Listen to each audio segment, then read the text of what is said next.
Et yo les amis, c'est Grégy, j'espère que vous allez bien. On se retrouve aujourd'hui donc pour une vidéo sur la fake Travis Scott Olive Air Jordan. C'est une paire qui vient du Vietnam sur un fake market. Fake market, ce sont des supermarchés du faux, hein, qui sont très courants au Vietnam. Donc il y a des boutiques, il y a des fake markets, peu importe, hein. Voilà, c'est une paire qui vaut environ 40 euros. Donc on est sur ce qu'ils appellent high quality. Donc c'est ce qui se rapproche pour eux d'une vraie paire Travis Scott. Et on va tout de suite très rapidement voir que y a quand même une notion de différence entre je suis proche et je suis pareil que Travis Scott.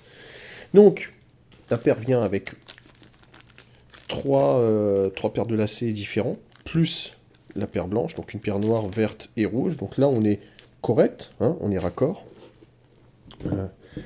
Je vais vous montrer là-dessus. Elle est où? Oui. Là-dessus, vous avez l'étiquette, donc avec le numéro de série qui est correct. Hein, vous pouvez voir le Jordan en dessous. Alors là, pareil, premier détail, le Jordan et une partie de l'étiquette est écrasée par la couture. Ça, pas terrible, hein. Quand vous allez acheter une paire de Travis Scott officielle, faites attention aux détails.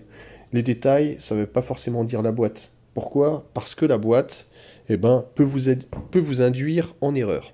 En effet, en fait, il y a beaucoup de gens qui ont fait des tests où ils envoient une fausse paire, que ce soit Travis Scott ou autre, hein, peu importe, hein, de chaussures, qui les envoient chez StockX pour la vente, et la boîte en fait va servir d'hameçon psychologique pour la personne qui va vérifier. Elle va voir que la boîte est bonne, vérifie vite, et c'est bon, ok, donc la paire ça doit être une vraie, on check vite fait, et c'est envoyé, c'est pesé.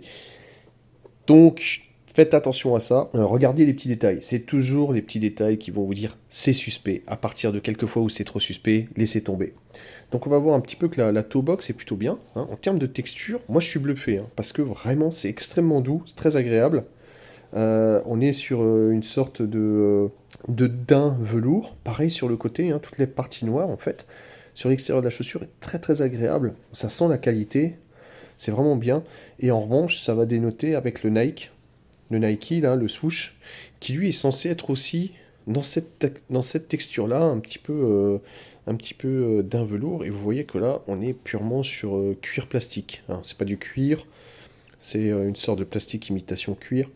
Donc là, effectivement, faire attention. Si déjà vous n'avez pas la même texture sur le Nike que sur le reste de la partie, là, le même genre, oubliez, c'est une fake. Ça, c'est fait. Vous allez faire le test de la carpe, hein. Donc vous placez le talon entre votre paume et vos doigts, et vous allez essayer de rapprocher l'un l'autre, vous serrez fort, et vous voyez que là, en l'occurrence, ça ne se déforme pas du tout. Même ici, cette partie se déforme quasiment pas, très difficile. Sur une fausse, vous pouvez avoir des bulles. Très rapidement, la semelle qui se déforme complètement, c'est même pas la peine, hein. Si la semelle se déforme, c'est que vous n'allez pas être bien, vous allez vous ruiner le pied, et évidemment, c'est pas une vraie. Surtout, c'est ça qui nous intéresse. Certaines personnes vont parler aussi du cactus, là, qui apparaît un petit peu plus facilement sur les fakes, parce que c'est un peu plus brillant, mais quand on n'a pas la vraie, difficile de savoir si ça apparaît pas beaucoup ou suffisamment. C'est pareil, hein, sur tous les mentions qui sont là, que ce soit le Air Jordan, le Cactus Jack, ça c'est très difficile de voir si c'est vrai ou faux. On voit que, par exemple, c'est plutôt propre, hein, il n'y a pas vraiment de coulure, de colle. Donc ça, évidemment, ça va pas aider non plus à distinguer.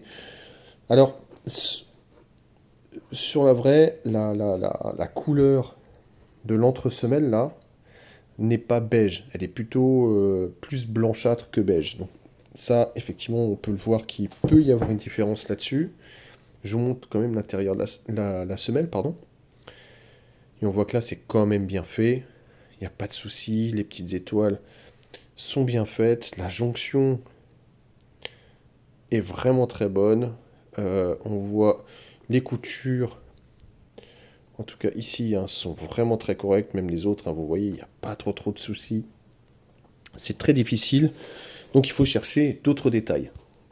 L'autre détail, généralement, là où le bas blesse, c'est ici. Donc, entre l'étiquette Nike Air et le Cactus Jack, il n'est pas censé... Là, vous voyez, il y a un écart. Hein. Il n'est pas censé avoir d'écart. Donc, si vous voyez qu'il y a un écart, laissez tomber. C'est une fake. Comme dit, entre 1000 euros et 40 euros, hein, pour les collectionneurs, si vous voulez voir un petit peu ce que vous achetez, que c'est une vraie, faites attention à ces petits détails, parce que le reste, en fait, généralement, c'est toujours très difficile. Là, il y a aussi des petits bugs, hein, comme dit, petits bugs, où on voit que le fabriqué en Chine, il disparaît dans la couture, ça, Nike ne le laisserait pas passer. Autant les coulures et tout ça, ils laissent passer, parfois les petits défauts, ok. Mais ça, là, disons que vous avez ça, l'étiquette qui disparaît un petit peu, l'écart entre le Nike, une couleur qui vous semble un petit peu étrange, outre, par exemple, le fait obvious, hein, que ça ne soit pas la bonne matière, laissez tomber, ça sent le sapin. Ça sent le fake, c'est pas la peine. Donc voilà, on a fait, je pense, un petit peu le tour de la chaussure, pardon.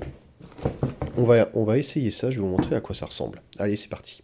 Alors, étonnamment, je suis sur un 43, ça taille extrêmement bien, on se sent bien dans les chaussures, et il n'y a vraiment pas grand chose à redire, hein, à ce niveau-là. Je suis bluffé, clairement. Hein. Je trouve que tailler aussi bien, c'est plutôt rare pour des fakes, on les a vus avec les ions. C'est pas évident. Mais là clairement, c'est pas mal du tout. Il n'y a rien à redire. Le style est bien. Et c'est vrai que, une fois porté, en fait, on a du mal à faire la différence parce que les détails sont quand même assez minimes. Et plus on va porter une paire, plus les détails risquent un petit peu de disparaître. Bon, allez, c'est parti pour le débriefing de cette Travis Scott Olive. Alors, juste, on met de côté, fake, pas fake. Le style, moi j'aime bien, hein, Travis Scott, je trouve que ça passe bien. C'est très sympa. À la fois simple et efficace, et à la fois simple et quand même recherché. Donc ça va, j'aime bien. Même si, par rapport au dunk que j'ai pu mettre en vidéo, par exemple City of Cinema, que je trouve quand même beaucoup plus sympa, beaucoup plus élaboré comme paire. Voilà, le fait que ça va être quasiment 10 fois le prix de la Dunk, c'est pas forcément, c'est pas justifié. On va clairement chercher la rareté, le cachet, plutôt que vraiment la qualité derrière. C'est ça qui me pose un petit peu problème avec les Travis Scott. Je pense que c'est des chaussures qui devraient être beaucoup plus accessibles. Clairement, on va être honnête, c'est clair, comme j'ai dit, une fois porté, on fera pas trop la différence. Hein, déjà, quand moi je me sens directement dans la chaussure, on est pas mal. C'est une chaussure qui vaut 40 balles. Hein. On peut trouver peut-être même un petit peu moins cher, plus proche des 30 euros pour 30 balles. Vous pouvez avoir une chaussure comme ça. C'est 40 fois moins cher que la vraie. Est-ce que ça vaut 40 fois le prix? Est-ce que c'est 40 fois moins bien? Non, clairement. Ceci étant, si vous payez cher cette paire, parfois vous pouvez la trouver sur Vinted pour quelques centaines d'euros, 400, 500, 600 euros, et que vous tombez sur une fake, bon, on est d'accord que c'est l'enfer. Donc il faut savoir un peu les différencier, trouver les petits trucs que j'ai montrés, c'est ça le but de la vidéo, c'est de se dire, ouais bon là, il y a quand même un écart entre l'étiquette Nike et le Cactus, c'est pas ouf. Et regardez, plein de petits détails, 3-4 petits détails très bizarres, laissez tomber, ça sent le fake et faites-vous rembourser. J'ai tout dit, j'ai fait le tour. N'hésitez pas, comme d'habitude, à me laisser un petit message, dites-moi ce que vous en pensez, est-ce que vous aimez bien ce modèle. Moi, clairement, c'est pas mon préféré. Je trouve qu'il y en avait d'autres modèles qui sont beaucoup plus sympas. Le classique, le Mocha, la version Golf qui est très jolie, il y a une version rose aussi qui est disponible. Enfin bon, il y a tout un tas de choses, on va dire que celle-là est plus basique, voilà. Ça passe, mais clairement pour moi c'est pas ma préférée. C'est pas la pire non plus, j'ai plus du mal avec la Canarie. Là, la Canarie, c'est un petit peu too much pour moi. Mais voilà, dites-moi ce que vous en pensez, laissez-moi un petit commentaire. N'oubliez pas de vous abonner si c'est pas déjà fait. Et puis, bah, je vous dis à très bientôt pour une nouvelle vidéo. Allez, bonne journée, ciao ciao.